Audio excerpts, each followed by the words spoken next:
اللہ تعالی علیہ وآلہ وسلم کا ارشاد اقدس ہے، مفہوم حدیث پیش کر رہا ہوں۔ جو روزانہ 500 بار درود شریف پڑھے وہ دنیا میں کسی کا محتاج نہیں رہے گا۔ ہم سب مل کر بارگاہ میں ہدیہ الصلاۃ والسلام پیش کریں۔ الصلاۃ والسلام علیکہ یا سیدی یا رسول اللہ وعلی آلک وصحابک یا سیدی یا حبیب اللہ۔ الحمدللہ یہ بڑی سعادت بھی ہے اور مفکر ملت مبلغ اسلام حضرت علامہ مولانا پیر محمد اجمل رضا صاحب قادری رضوی، اللہ ان کو سلامت رکھے، وقت عنایت فرمایا اور اپنے ملفوظات سے نوازا۔ سید الشہداء سرکار امیر حمزہ رضی اللہ تعالی عنہ کو نبی پاک علیہ الصلوۃ والتسلیم کی ذات پاک کے ساتھ کئی نسبتیں حاصل ہیں۔ پہلی نسبت تو یہی ہے کہ وہ حضور اقدس علیہ الصلوۃ والتسلیم کے چچا ہیں۔ یہاں ایک حدیث سنیے، جان جہاں علیہ الصلوۃ والسلام نے فرمایا، مفہوم پیش کر رہا ہوں، کہ آدمی کا جو چچا ہوتا ہے وہ آدمی کے باپ کی مثل ہوتا ہے۔ حدیث پہ سبحان اللہ کہنے کی عادت ڈالیں۔ اور پھر دوسری نسبت جو ہے سرکار سید الشہداء کو میرے کریم علیہ الصلوۃ والتسلیم کی ذات پاک کے ساتھ، آپ میلاد شریف کے مہینوں میں ایک بختور بی بی کا ذکر سنتے ہیں کہ جنہوں نے حضور علیہ الصلوۃ والتسلیم کے چچا ابو لہب کو نبی پاک علیہ الصلوۃ والسلام کی ولادت کی خوشخبری سنائی تھی، اور آپ اس کا نام جانتے ہیں۔ ان کا نام ہے حضرت سیدتنا ثویبہ۔ بعض لوگ اس لفظ کو صوبیہ پڑھتے ہیں، یہ ثویبہ لفظ ہے، اور اعلیٰ حضرت عظیم البرکت کشتہ عشق رسالت قدس سرہ العزیز نے شمود الاسلام میں لکھا، ثویبہ کا مطلب ہے ثواب والی۔ ثوابہ کا کیا مطلب ہے جی؟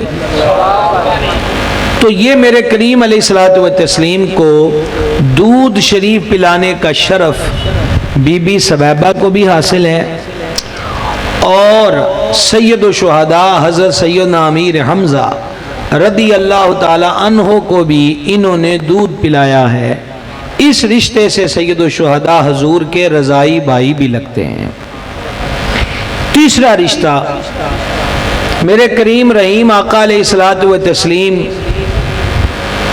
کی والدہ ماجدہ سیدہ طیبہ طاہرہ مخدومہ کریمہ ولیہ نقیہ تقیہ زکیہ طیبہ اطیبہ مطہرہ صابرہ شاکرہ متوکلہ کاملہ راکعہ ساجدہ حضرت سیدتنا طیبہ طاہرہ آمنہ سلام اللہ تعالی علیہا۔ آپ کے چاچا جی کی جو صاحبزادی ہیں وہ میرے سرکار سیدنا سید الشہداء امیر حمزہ کی والدہ ماجدہ ہیں۔ یہ نسبت بھی حاصل ہے۔ چوتھا شرف جو حضرت سید الشہداء کو حاصل ہے کہ آپ کا تعلق خاندان بنو ہاشم سے ہے۔ کس خاندان سے تعلق ہے؟ بنو ہاشم سے۔ یہ جو حضرت ہاشم ہیں یہ میرے سرکار علیہ الصلوۃ والتسلیم کے پردادا ہیں، اور ان کا نام عمر ہے۔ سرکار کا خاندان سخیوں کا خاندان ہے۔ تو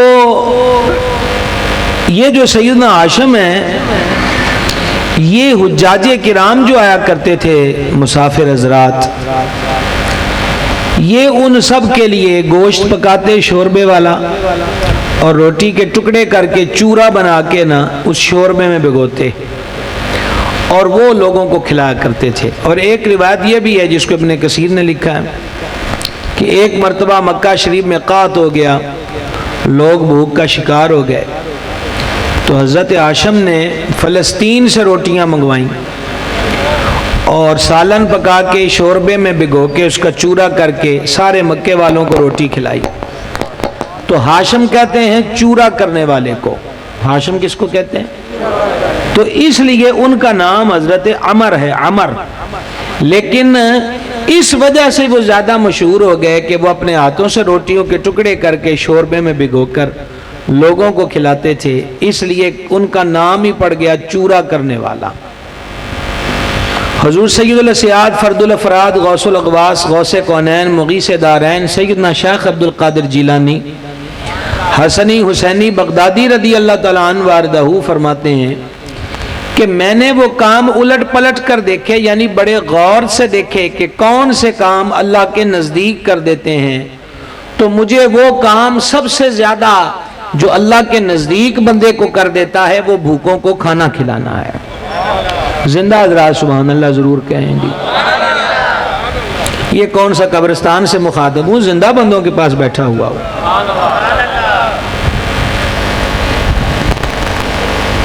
تو سید الشہداء سرکار امیر حمزہ رضی اللہ تعالیٰ عنہ کی یہ چند نسبتیں میں بتا رہا تھا کہ آپ کا تعلق خاندان بنو ہاشم سے ہے، اور اسٹیج پر اور پنڈال میں موجود جملہ علماء کی نظر قدیس کرنے لگا ہوں، جس سے خاندان بنو ہاشم کی عظمت کا پتہ چلتا ہے۔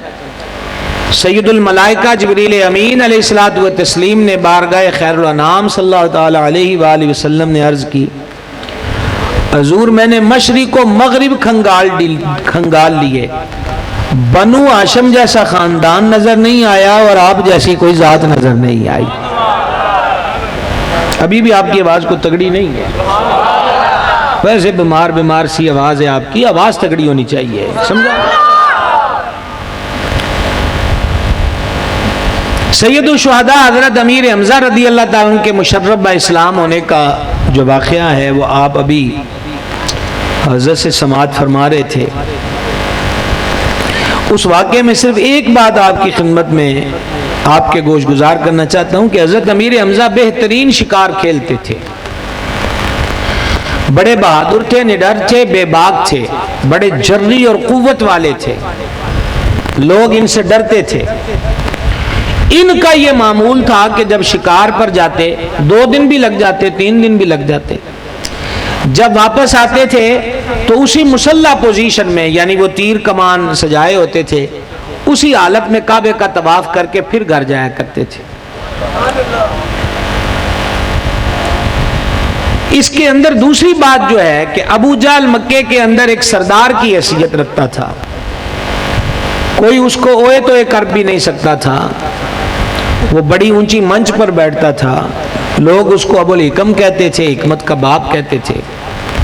لیکن نبی پاک علیہ الصلوۃ والتسلیم کی جب بے ادبی کی اس نے، حضور کو اذیت پہنچائی ہے، تو سیدنا امیر حمزہ رضی اللہ تعالیٰ عنہ کا آگے بڑھنا اور کمان اس کے سر پہ مارنا یہ کوئی معمولی کام نہیں تھا، یہ کوئی معمولی کام۔ اور میں یہ کہہ دیتا ہوں کہ مجھے کہیں نہ کہیں محسوس ہوتا ہے کہ سید الشہداء نے جب یہ جملہ کہا تھا تو رب کی ساری رحمت متوجہ ہو گئی۔ یہ جملہ کیا تھا؟ کرسیوں والوں آپ نے بھی بولنا اگر سمجھ میں آ جائے۔ وہ جملہ یہ ہے کہ کمان سر پہ مار کے فرمایا تھا، تو نے ان کو بے آسرا سمجھا ہوا ہے۔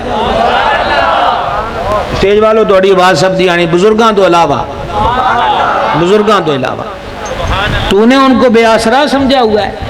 یہی جملے میں کہتا ہوں کہ رحمت خداوندی کے نزول کا سبب بن گئے کہ حمزہ میرے محبوب کی حمایت میں کھڑا ہو گیا ہے۔ اور پھر کیا ہوا؟ جب وہ مار رہے تھے اور صرف ایک کمان پر اکتفا نہیں ہوا بلکہ اس کو گریبان سے پکڑ کر لتھاڑا بھی ہے، تو اس مجمع میں کسی نے یہ کہہ دیا تو بھی ان کا کلمہ پڑھ گیا؟ فرما ہاں میں بھی پڑھ لیا، جو توڑ تو ہوندہ ہے کر لو۔ سمجھ گئے بات کو؟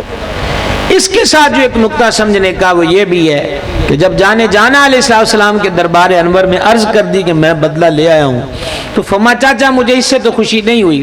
عرض کی آپ کس سے خوش ہوں گے؟ فرما کلمہ پڑھ لے۔ کیا کر لے؟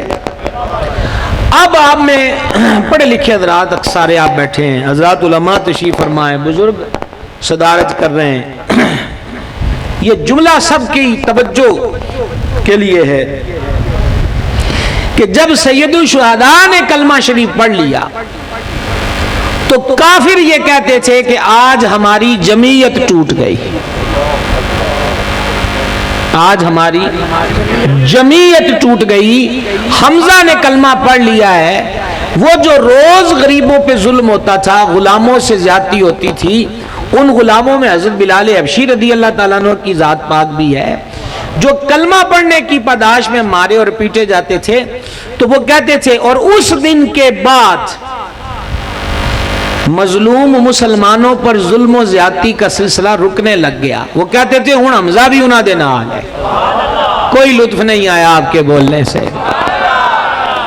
یہ کافر کہہ رہے ہیں کہ ہن دیکھ سوچ کے ادھر جایا جے۔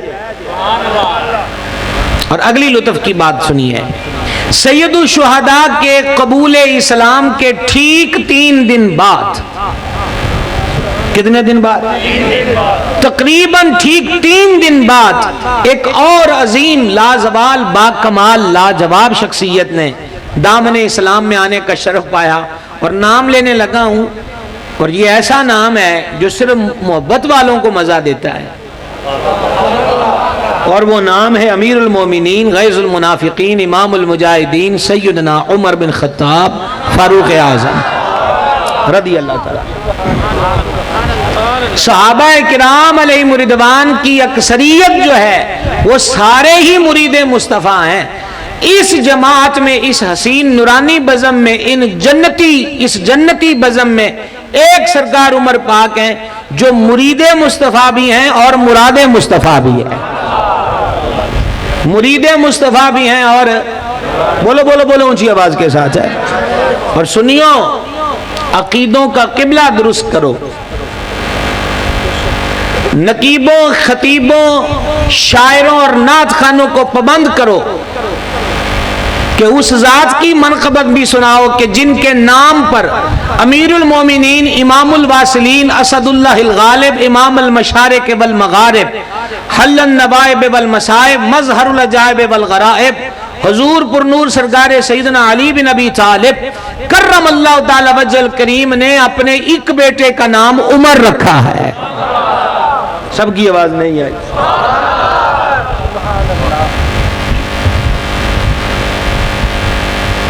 حضور پر نور علیہ السلام نے دعا فرمائی، الہی اسلام کو عزت دے۔ یہ لفظ دیکھ رہے ہیں آپ، اسلام کو عزت دے، خصوصاً عمر بن خطاب کے ذریعے۔ تو بیت ارقم میں حضور جلوہ گر تھے، یہ ایک حویلی نما گھر تھا اور صفا مروہ کے قریب تھا۔ آگے وہ سارا واقعہ بیان کرنے کا یہاں مقصد بھی کوئی نہیں ہے، وقت بھی نہیں ہے۔ تو حضرت عمر پاک وہ سارے واقعے کے بعد کہ تلوار لے کے جا رہے تھے، کسی نے کہا جس شمع کو تو بجھانے جا رہا ہے اس کا نور تو تیرے گھر بھی آ گیا ہے، اور پھر بہنوئی کو مارا اور ہمشیرہ کا ایک تماچا مارا، اور پھر غصہ ٹھنڈا ہوا تو کہا پڑھو کیا پڑھ رہی تھی، تو جب انہوں نے سورہ طٰہٰ پڑھی تو سرکار عمر کانپنے لگ گئے، فرما میرے دل نے کہا عمر ایک کلام بندے دا کوئی نہیں، بتاؤ حضور کہاں ہیں؟ وہاں چلے گئے۔ اب حضرت عمر فاروق کا ایک روب تھا، ایک جلال تھا، ایک دبدبہ تھا، ایک قوت تھی دور جاہلیت کے اندر بھی۔ تو وہ غلام اور مجبور و معذور لوگ جو تھے ان میں سے بعضوں نے دیکھا کہ عمر آ گیا ہے، عمر آ گیا ہے، اور اس خبر نے گھبراہٹ بھی پیدا کی کہ عمر آ گیا ہے۔ اندر بیٹھے تھے سید الشہداء سرکار امیر حمزہ، ذرا جواب سننا کتنا لاجواب ہے۔ فرما عمر آ گیا ہے تو کیا ہوا، ڈرتے کیوں ہو؟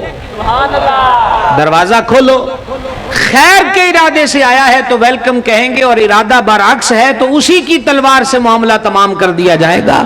تمہیں ڈرنے کی ضرورت نہیں ہے، اب تمہاری بزم میں حمزہ بھی موجود ہے۔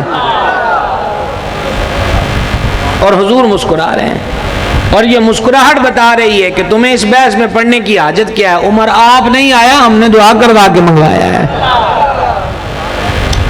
اور پھر حضرت فاروق اعظم نے کلمہ پڑھا۔ یہ پہلا دن تھا جب مکے کی گھاٹیوں میں نعرہ تکبیر گونجا، یہ پہلا دن تھا کہ جب مایوس چہروں پر خوشی کی رمق آئی، اور یہ پہلا دن تھا کہ بیت ارقم کے دروازے سے باہر نکل کر سین کعبہ میں نماز پڑھی گئی، اور ایک صف کے کنارے سید الشہداء حضرت امیر حمزہ کھڑے تھے، اور دوسری صف کے کنارے سرکار عمر پاک کھڑے تھے، اور دونوں للکار کے کہہ رہے تھے بڑا مار لیا ہے حضور کے غلاموں کو، اب بچے یتیم کروانے ہیں تو آ جاؤ، بیویوں کو بیوہ چھوڑ کے مرنا ہے تو آ جاؤ، مال کو بے وارث چھوڑ کے مرنا ہے تو آ جاؤ، آج عمر بھی حضور کے ساتھ ہے اور حمزہ بھی حضور کے ساتھ۔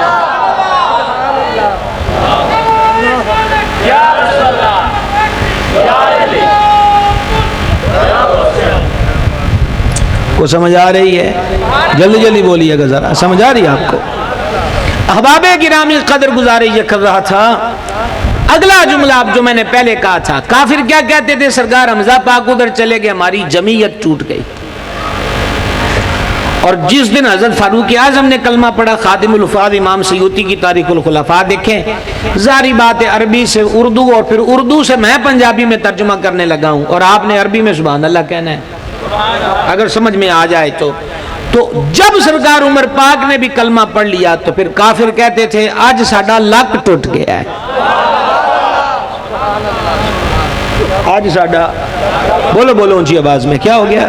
لک ٹوٹ گیا۔ پھر سید الشہداء حضور علیہ الصلوۃ والتسلیم کی بارگاہ عرش مقام میں حاضر رہتے، حضور کے ساتھ ساتھ رہتے، اور ان کی شجاعت و جواں مردی کے جوہر میدان بدر میں ظاہر ہوئے۔ تھوڑا سا کو کم کیجئے گا، میدان بدر میں ظاہر ہوئے۔ وہ کیسے ظاہر ہوئے؟ قصہ مختصر، اب سج گیا ہے بدر کا میدان، اور نبی پاک علیہ السلام نے 3 انصار صحابہ کو بھیجا کہ جا کر مقابل طلب کرو۔ ادھر سے عتبہ ولید قسم کے لوگ مقابلے میں وہ بھی آ گئے، اور انہوں نے ان سے پوچھا تمہارے نام کیا ہے؟ انہوں نے اپنا تعارف پیش کیا، تو کافروں نے حضور علیہ الصلوۃ والتسلیم کو، یہ عتبہ وغیرہ نے پکار کر کہا کہ یہ آپ نے مدینے کے انصاری بھیج دیے ہیں، کسان بھیج دیے ہیں، یہ ہمارے جوڑ کے نہیں ہیں، ہمارے جوڑ کے کو تگڑے بندے بھیجو، ان سے ہم نے نہیں لڑنا۔ اب اتنا ٹائم بھی رات کا نہیں ہوا، تو 9:30 کے قریب ہم پھر رہے ہیں، تو اب دیکھتے ہیں کہ آپ میں سے تگڑے کتنے کے ہیں۔ جملہ ذرا سنیے گا، وہ کہتے ہیں کو مضبوط کو تگڑے کو ہمارے جوڑ کے بھیجیں، اسی نہ نہیں لڑنا۔ سرکار نے ان تینوں کو واپس بلا لیا، اور اب حضور اناؤنس کرتے ہیں علی اٹھو۔ اب دوسرا نام سنیے گا، حمزہ تم بھی اٹھو، اور عبید اللہ بن حارث بن عبد المطلب، یہ تینوں حضرات جو ہیں میرے حضور کے خاندان کے، اس دین کی تقویت کے لیے، دین کی اشاعت کے لیے، دین اسلام کی مضبوطی کے لیے جتنی قربانیاں حضور کے گھرانے نے دی ہیں، اس کی مثل کہیں اور نظر نہیں آتی۔ اور یہاں پر آپ کو ایک اور لطف کی بات آپ کے گوش گزار کروں، اور وہ یہ ہے کہ سید الشہداء حضرت امیر حمزہ رضی اللہ تعالیٰ عنہ کا میدان میں لڑنے کا ایک انوکھا انداز تھا، شتر مرغ کا پر لگا کے سینے پہ، یہ آپ کی علامت ہوتی تھی۔ اور اگلا جملہ، اب یہاں آواز ڈبل تقاضا کرے گی، اگر جملہ سمجھ آ جائے تو ٹھیک ہے۔ سید الشہداء حضرت امیر حمزہ حضور کے سامنے 2 تلواروں سے لڑتے تھے۔ دیکھو نا، کوئی آواز نہیں آتی، یہ کوئی معمولی بات نہیں ہے۔ یہ جو تلوار کا لفظ ہم سنتے ہیں، یہ کوئی پاؤ اور چھٹانگ بھر کی چیز نہیں ہوتی، یہ خاصی وزنی چیز ہے، اور اس کے اٹھانے کے لیے بھی کوئی پاورفل بندہ چاہیے، پھر چلانے کے لیے بھی کوئی جگرے والا چاہیے۔ سید الشہداء وہ جری، وہ بہادر، وہ قوت والی ہستی ہیں کہ ایک تلوار نہیں، 2 تلواروں کے ساتھ۔ اچھا، تلوار جو ہوتی ہے نا، وہ جو تلوار ہوتی ہے ایسے نہیں چلا کرتی، بلکہ ترواز کو پکڑ کر یوں چلایا جاتا ہے، اور حضور کے آگے آگے چلتے تھے۔ اور یہ خاص کر ہماری اس بزم کے میزبان بھی، روح رواں بھی، ان کو اور اللہ ان کے پوری جو ٹیم ہے، نمازی ہیں، انتظامیہ ہے، جو جوانوں نے خدمت کی ہے، سب کے لیے علامہ مولانا محمد شعیب صاحب جو ہیں، اور آپ کے جملہ رفقا کے لیے یہ جملہ ہے کہ آپ اکثر ایک بات سنتے ہیں کہ جب جنگیں ہوتی ہیں تو اس کے اندر کفار کی طرف سے کوئی آئے یا اہل حق کا کوئی فرد ہو تو وہ فخر یا اشعار پڑھتا ہے۔ ان اشعار کا خلاصہ تقریباً یہ ہوتا ہے، میری تلوار کی کاٹ بڑی مشہور ہے، میں نیزے کی انی پر بندے کو اٹھا کے زمین پر مارتا ہوں، اس کی ہڈیاں چکنا چور ہو جاتی ہیں۔ نمبر 3، میرے تیر کا خطا نشانہ کبھی خطا نہیں جاتا۔ نمبر 4، اس آسمان کے نیچے زمین پر میرے مقابلے میں آنے کی کسی کی جرت نہیں. دلاوروں کے دل کانپ جاتے ہیں میرا نام سن کر. ماؤں نے وہ بچے نہیں جنے جو میرے مقابلے میں آ سکیں. میدان کانپ جاتا ہے جب میں میدان میں اترتا ہوں. یہ فخریہ اشعار کا میں نے خلاصہ آپ کے سامنے رکھا ہے کہ جب اللہ کی راہ میں اہل حق لڑیں تو وہ بھی، اور باطل قوت کی طرف سے بھی کوئی آتا ہے تو وہ فخریہ پڑتا. آپ دیکھیں نا، مولا کائنات کے آگے مرحب نے کہا تھا یہی باتیں، میں یوں کرتا ہوں، میں وہ کرتا ہوں. تو سرکار علی المرتضیٰ مشکل کشا نے فرمایا تھا میری ماں نے میرا نام حیدر رکھا ہے. سمجھائیے بات کی. اب یہ جملہ میں اپنے کثیر علماء یہاں بیٹھے ہیں، میں سب کی خدمت میں عرض کر رہا ہوں کہ میں اپنے محدود مطالعے کی بنیاد پر، کیونکہ میں وہ خطیب نہیں ہوں جو یہ کہوں کہ ایک گل کسی نے پڑھی نہیں ہونی، سمجھ گئے نا، وہ نہیں ہے. میں یہ کہہ رہا ہوں کہ جتنے 4 ورقے میں نے پڑھے ہیں میں اس کے نتیجے میں عرض کرتا ہوں کہ یہ جملے صرف اور صرف سید الشہداء سرکار امیر حمزہ کی زبان حق ترجمان سے سنے جو میدان میں وہ پڑھا کرتے تھے. اس کے علاوہ کسی اور کے منہ سے ادا ہوئے میری نظر سے نہیں گزرے. میں انکار نہیں کر رہا، محدود مطالعے کی بات کر رہا ہوں. وہ جملے آپ بھی سنیں، کانوں کے راستے دل تک آ جائیں تو پھر زبان کتنی تگڑی شے ہے جو بول نہ سکے گی. جملہ سنیے گا. ایک تو 2 تلواریں سونت کر اور ان کو لہراتے ہوئے قلب لشکر میں گھس جاتے اور دونوں ہاتھوں سے تلواروں کو چلا کے فرمایا کرتے تھے میں حمزہ اللہ کا بھی شیر ہوں اور اللہ کے رسول کا بھی شیر ہوں. یہ بات صرف سید الشہداء سرکار امیر حمزہ رضی اللہ تعالی عنہ و ارضہ کی ذات پاک سے ظاہر ہوتا ہے. میں اللہ کا بھی شیر ہوں اور اللہ کے رسول کا بھی شیر ہوں. سبحان اللہ الکریم. اور پھر سید الشہداء سرکار امیر حمزہ رضی اللہ تعالی عنہ احد میں جلوہ گر ہوتے ہیں. بڑے بڑے کافروں کو فی النار کیا اور بالآخر چوری چھپے وحشی نے آپ پر نشانہ تاک کر وار کیا جو آپ کے وجود اقدس پر لگا اور آپ زمین پہ تشریف لے آئے اور آپ شہادت کا جام نوش فرما گئے.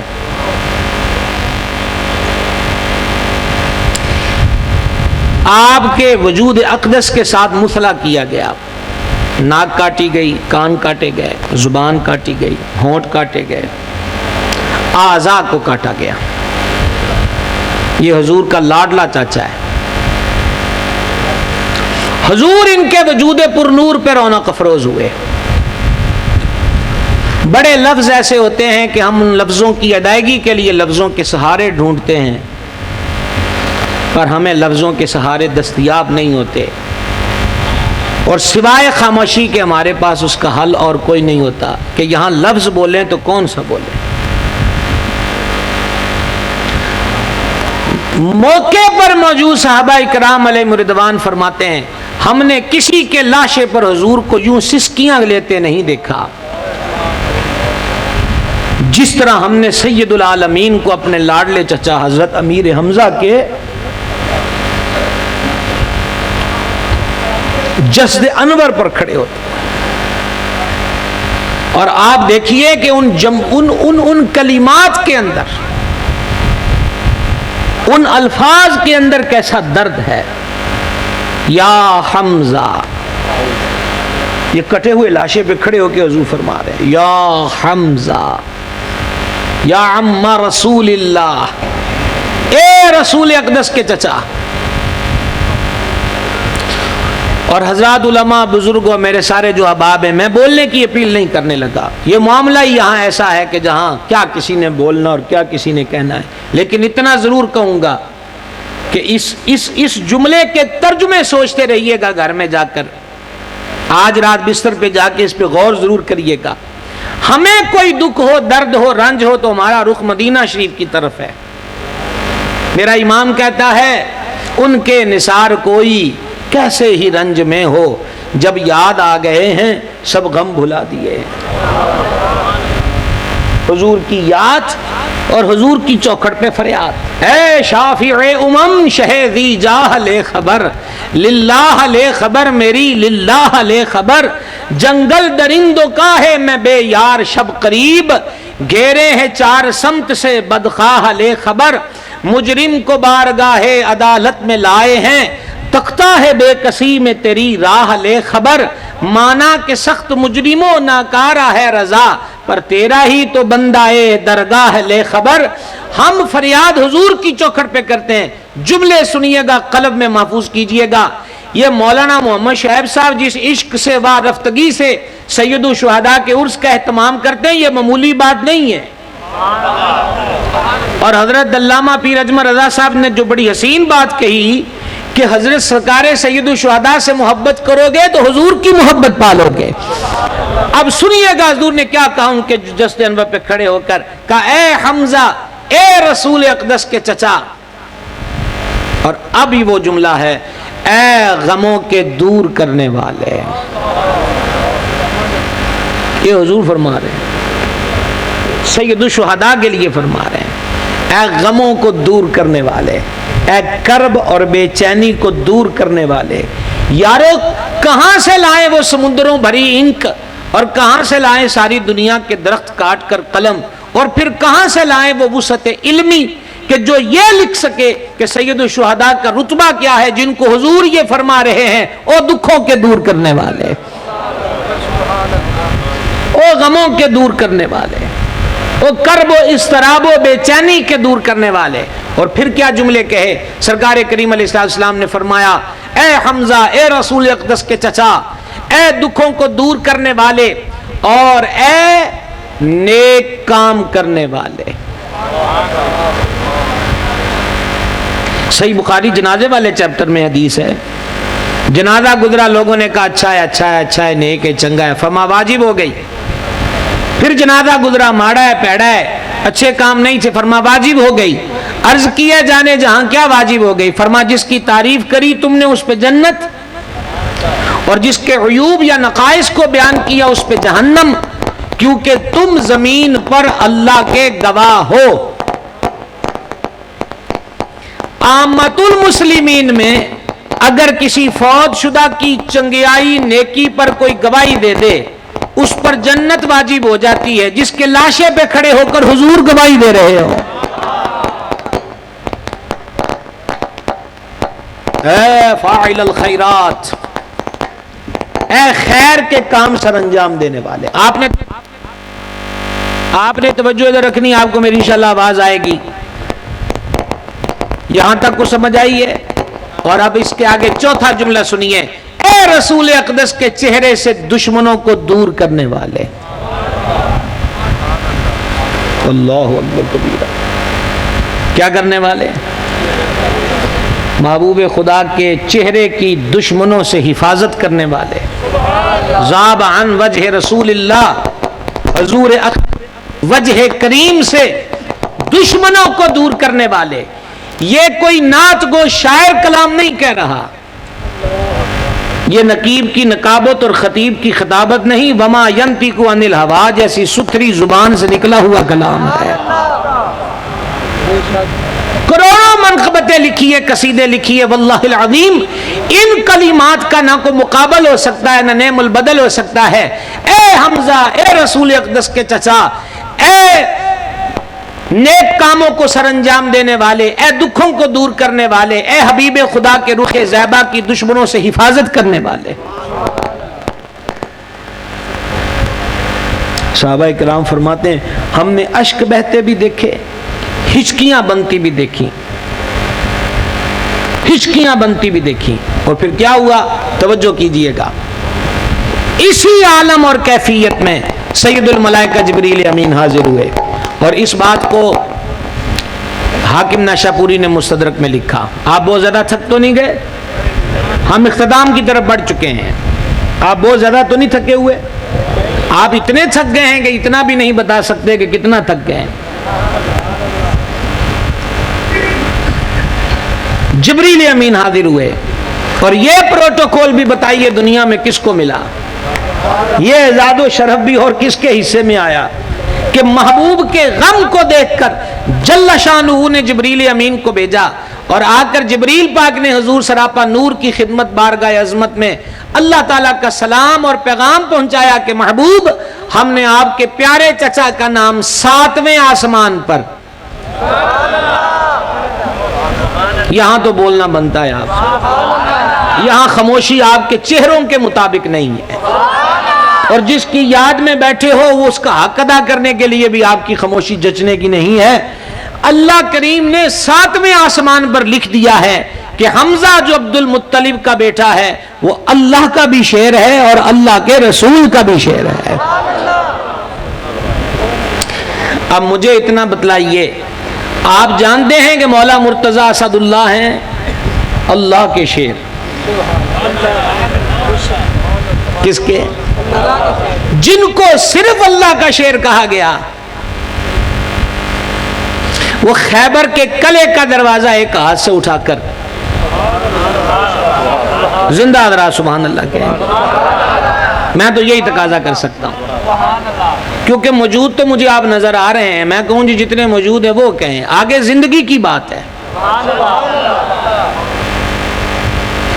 امام سیوطی نے تاریخ الخلفاء میں لکھا، اسی دروازے کو بعد میں ایک قول 40 ایک قول ہے 80 بندوں نے اٹھایا اور پھر جا کے اس پہ قلعے کے اندر دروازے کی جگہ نصب کیا، جس کو حیدر پاک نے ایک ہاتھ سے اٹھا کر، جو اللہ کا شیر ہے یہ اس کی پاور ہے، کیا عالم ہوگا اس کی طاقت کا، جو اللہ کا بھی شیر ہے اور اللہ کے رسول کا بھی شیر ہے، کیا پاور ہوگی۔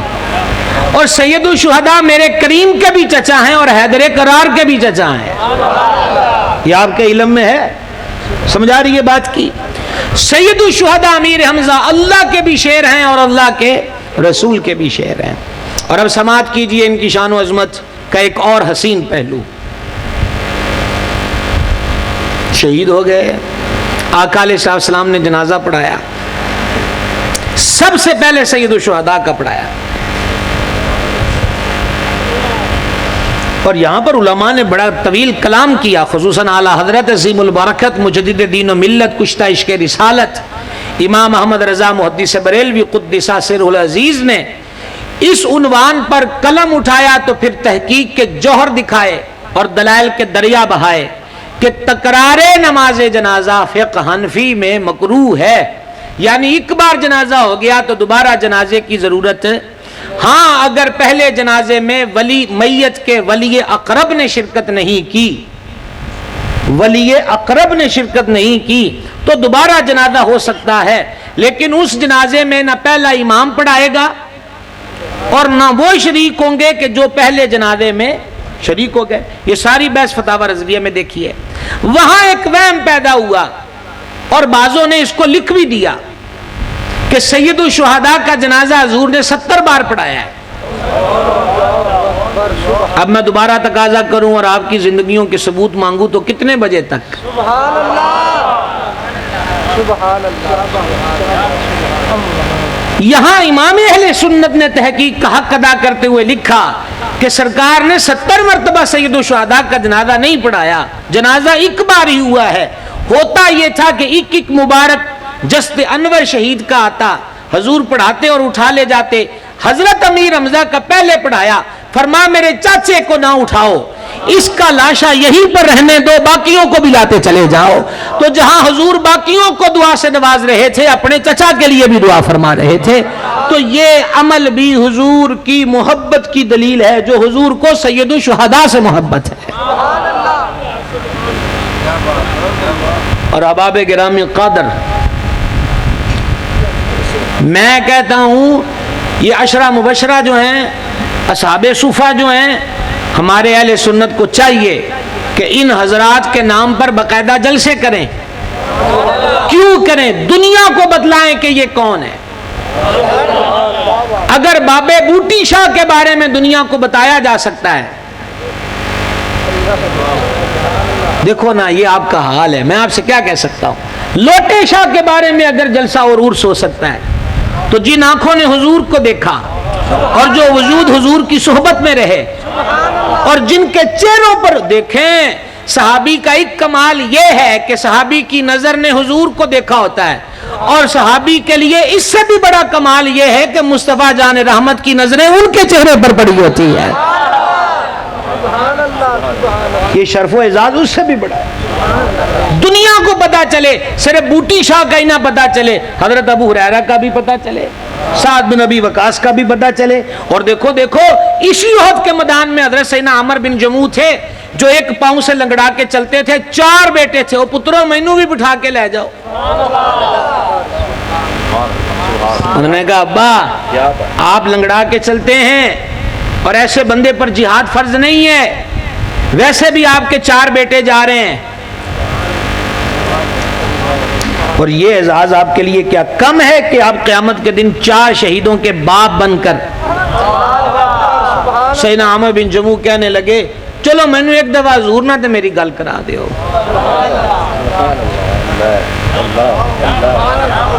اگر جی حضور اجازت دے دیں پھر تسی روکنے والے کون ہو، اور حضور منع فرما دیں گے تو میری کیا ضرورت ہے میں آگے لفظ بھی بول سکوں. حضور کی خدمت میں حضور ابا جی اجازت چاہتے. سرکار نے فرمایا اللہ نے تجھے اس مشقت میں نہیں ڈالا. عرض کیا کریم ہے مہربان مجھے اس شرف سے محروم تو نہ کیجئے. فرمایا چل ٹھیک ہے. بہت سارے دکھیاروں کی آنکھوں سے بے سبب آنسو نکل آتے ہیں، ان کو اپنی مائیں یاد آ جاتی ہیں. تو جب شہداء کی عظمت کے قصیدے پڑھے جاتے تھے، پھر ان کی شہادت کی کیفیات کو بیان کیا جاتا تھا، تو سما کچھ یہ بنتا کہ آنکھیں اشک بار ہو جاتی، بس اوقات ہچکیاں پیدا ہو جاتی. حضور پر نور علیہ الصلوۃ والتسلیم نے اس مقام پر ایک بات فرمائی تھی، کوئی شرح کے لیے میرے پاس لفظ نہیں ہے. فرمایا سب شہداء کو یاد کر کے، ان کی شہادتوں کے تذکرے کر کے، اپنے اپنے انداز میں ہر کوئی اشک بہا رہا ہے، میرے حمزہ پہ رونے والا کوئی نہیں ہے.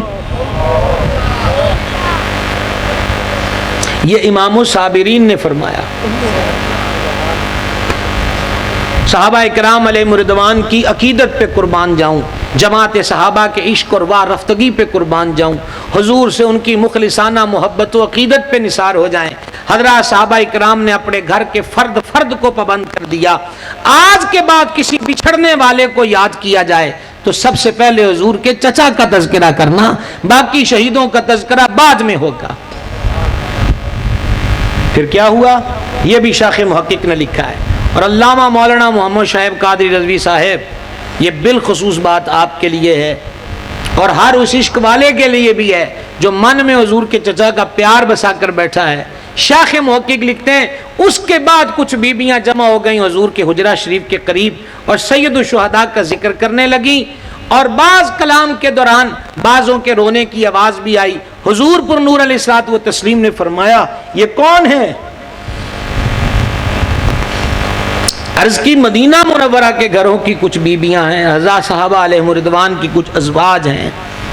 فرمایا کس کو یاد کر رہی ہیں؟ عرض کیا گیا آپ کے چچا سید الشہداء امیر حمزہ کو یاد کر رہی ہیں، اور اس یاد اور دلگیری میں بعضوں کی آنکھوں سے اشک بھی جاری ہیں. تو پتہ ہے حضور نے سن کر کیا فرمایا تھا؟ اللہ تمہیں برکت دے.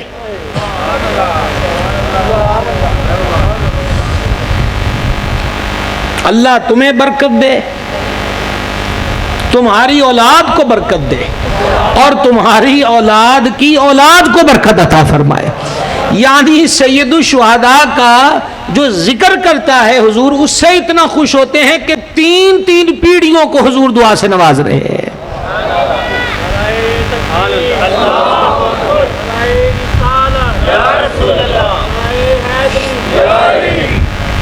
اور حباب ذی وقار حضور پر نور علیہ الصلوۃ والتسلیم نے فرمایا احد کے شہیدوں کو قیامت تک جو کوئی سلام پیش کرے گا، 1-2 دن کی بات نہیں ہے، یہ قیامت تک سلامیوں والوں کی سلامیاں بھی سنیں گے اور سلام کا جواب بھی عطا فرمائیں گے. یہ مقام و مرتبہ ہے حضور پر نور سید الشہداء امیر حمزہ رضی اللہ تعالیٰ عنہ کی ذات پاک کا.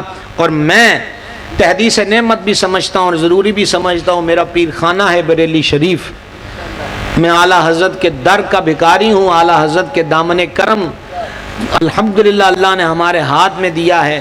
امام احمد رضا صرف ایک مشرب کا پیر نہیں ہے، امام احمد رضا تو ہر یا رسول اللہ کہنے والے کا پیر بھی ہے اور امام بھی ہے، رہنما بھی ہے اور مقتدا بھی ہے.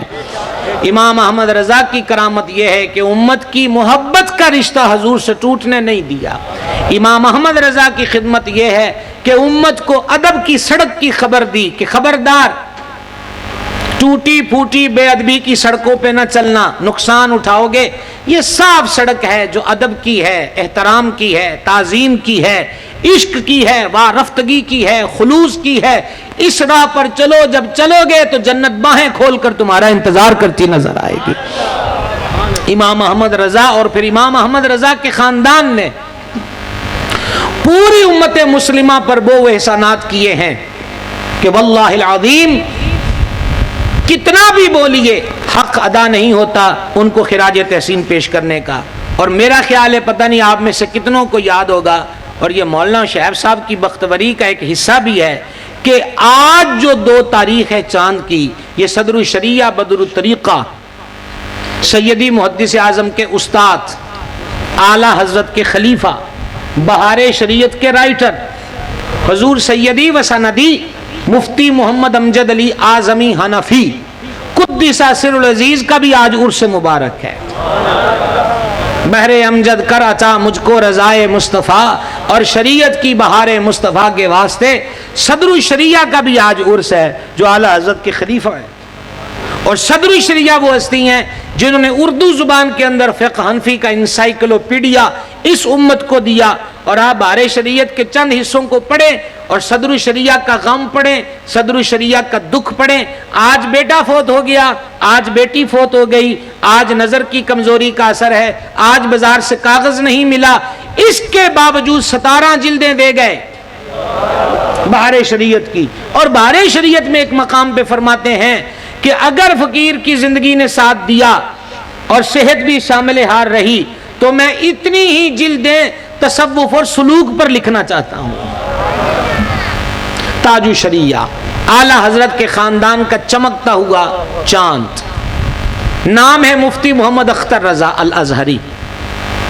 بیک وقت کئی زبانوں پہ دسترس حاصل تھی۔ اعلیٰ حضرت کے اردو فتاوی کو عربی زبان میں منتقل کرنے کا سہرا صدر الشریعہ حضرت تاج الشریعہ کے سر پر ہے۔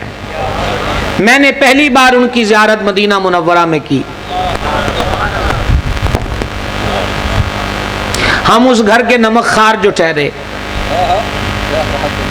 نمک خار بھی ہیں، ریزہ خار بھی ہیں، اور اللہ کا شکر ہے کہ وفادار بھی ہیں، الحمدللہ علی احسانہ۔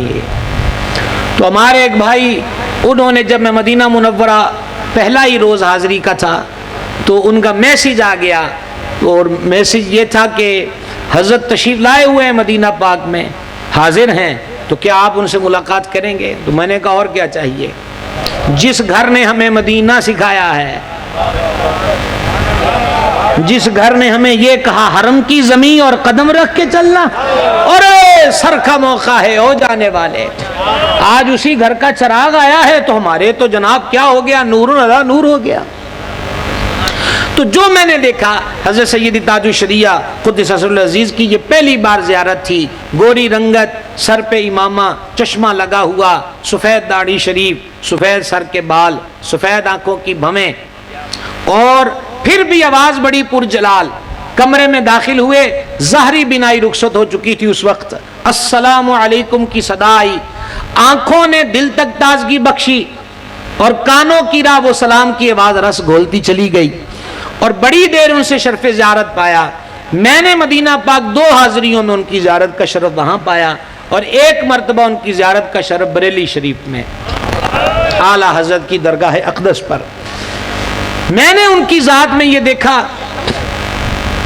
کہ پیرانہ سالی یعنی زیادتی عمر کے باوجود بھی کام کام کام اور بس کام۔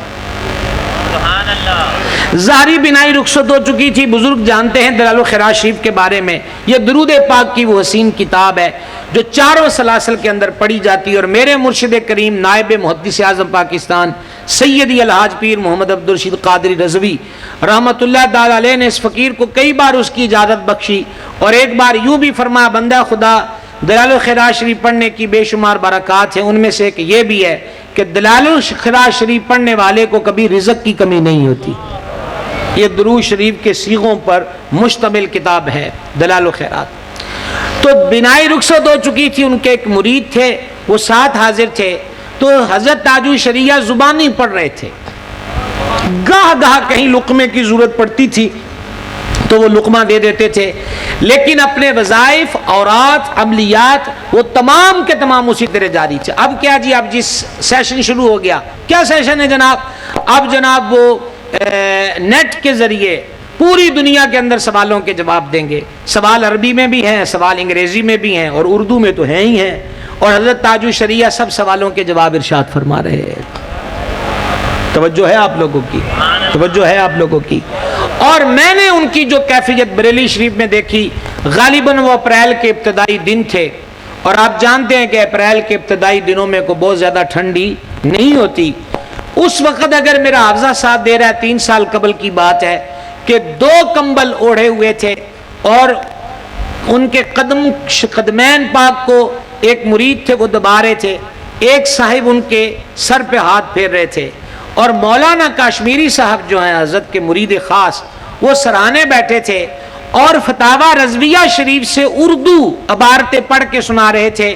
اس مرض کی کیفیت میں بھی تاج الشریعہ لیٹے لیٹے اس اردو فتاوی کو عربی میں منتقل کروا رہے تھے، اس وقت بھی لکھوا رہے تھے۔ تو مجھے یاد آیا کہ ان کی جد نے ایک شعر کہا تھا کہ ذوف مانا مگر یہ ظالم دل، ان کے رستے میں تو تھکا نہ کرے۔ سمجھا رہی آپ کو بات کی؟ حضرت تاج الشریعہ جب پہلی بار ملک شام تشریف لے گئے، دنیا کے کثیر ممالک میں گئے، جہاں گئے بڑے بڑے وہموں کی کاٹ کی، جو غلط فہمیوں کے شکار تھے ان کی غلط فہمیاں دور ہوئیں، ان کو بتایا کہ امام احمد رضا کون تھے۔ بہرحال ملک شام کے ایک شیخ نے بھرے مجمع میں کہا تھا کہ ہم نے روایتوں میں پڑھا ہے کہ فلاں فلاں غزوات میں فرشتے آئے اور ان کے سروں پہ امامے بندھے تھے، تو کہا ہم نے پڑھا تھا، کبھی سوچتے تھے کہ فرشتے کتنے خوبصورت ہوں گے، آج تاج الشریعہ کے سر پہ بندھی ہوئی پگڑی اور روشن چہرے کو دیکھا ہے تو کچھ احساس ہونے لگا ہے کہ فرشتوں کے حسن کا عالم کیا ہوگا۔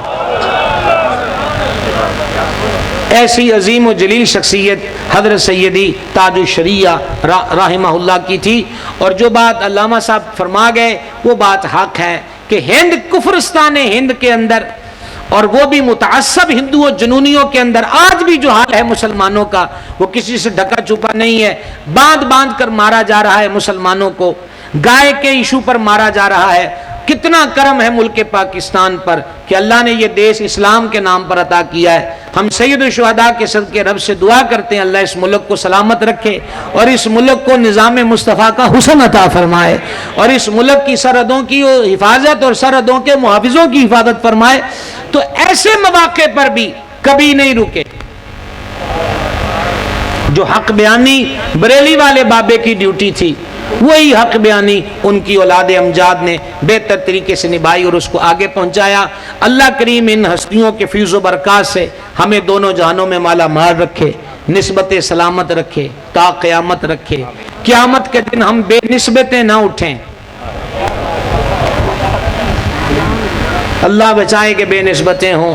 ہمارے تو سلسلے کا شعر ہے، قادری کر قادری رکھ، قادریوں میں اٹھا قدر عبد القادر قدرت نما کے واسطے۔ اللہ یہ نسبت سلامت رکھے، تا قیامت رکھے، بعد از قیامت رکھے، اور ان پاکوں کے جھنڈے تلے کھڑا رکھے، اور ان کے قدموں میں جنت میں جگہ عطا فرمائے۔ حضرت مولانا علامہ محمد شعیب صاحب، آپ کے جملہ انتظامیہ کے حضرات، آپ کے جملہ رفقا، یہ جنہوں نے اتنی حسین بزم کا انتظام کیا، اور ماشاءاللہ واقعی پچھلے سال سے اور زیادہ آپ نے بہتر سے بہتر انتظام کیا ہے۔ حضور کے محبوب چچا اور حضرت تاج الشریعہ کے عرس کے انعقاد پر میں سب کو مبارکباد پیش کرتا ہوں۔ وما علینا الا البلاغ۔